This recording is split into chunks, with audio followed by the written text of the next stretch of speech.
নিচু জাতির ছেলে হলে কি হবে? সেদিন তার অন্তরে এত ভক্তি জেগে গেছিল, প্রভুর চরণ দর্শন করে সেদিন গঙ্গা জলে নয়, ভগবানের দুটি চরণে হৃদয় মাঝে জড়াইছে।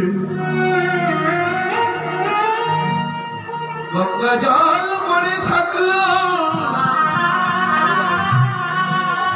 বুকের মধ্যে চরণ কমল জড়াই ধরে,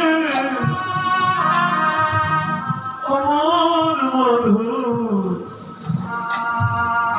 তার মায়ের জলে চরণ শরণ ধোয়া।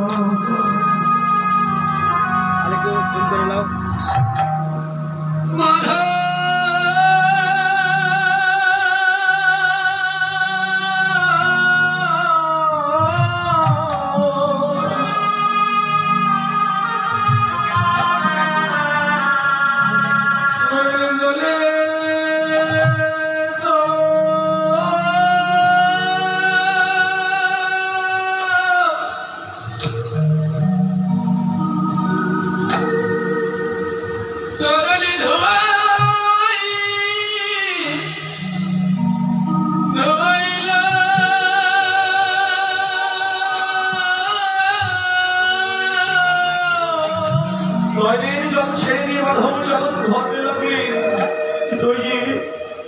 যেই ফোঁটা নয়নের জল ভগবানের চরণে পড়লেন, ভক্তের কাছে এবার ভগবান ছিল বাধা করে।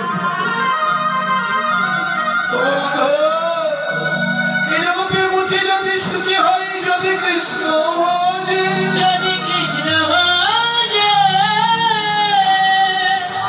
ওই সুচি ও মুচি হয় মাধব রে। যদি কৃষ্ণ তেজে আমায় কিনে দিবি বাবা,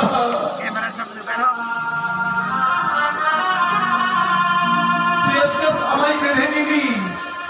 ভগবান সিদ্ধান্ত দিয়ে বলছেন, প্রকাশ করে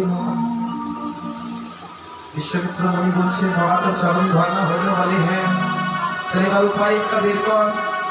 বলছে, মনিবার যাই বলুন, আমি এর চরণ আমার নৌকায় নিতে পারবো না। এই চরণের সমস্যা আছে কেন?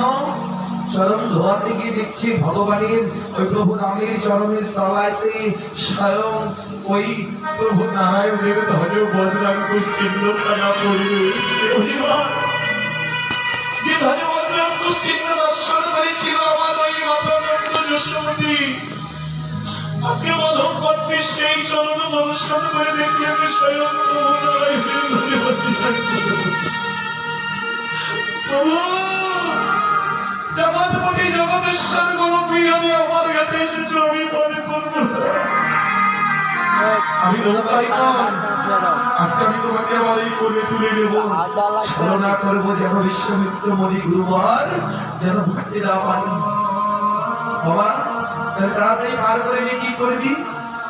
এই দেখো যেমন ছোট বাচ্চা কার গোলা করে নেই না, এই কোলের উপরে এমনি করে নিয়েছে প্রভু রামকে। একদিকে গেছে প্রভু রামের মাথা, আর একদিকে গেছে প্রভু রামের চরণ। কোলের উপর বসিয়ে নিয়ে নৌকায় যেই বসলেন, প্রভুর চরণ গিয়ে পড়েছেন ওই যমুনার জলে। যেই যমুনার জলে গিয়ে পড়েছে, মা যমুনা এতদিন নদী হয়ে প্রবাহিত হয়েছে, আজকে সেই যমুনা উত্তাল তরঙ্গ প্রবাহমান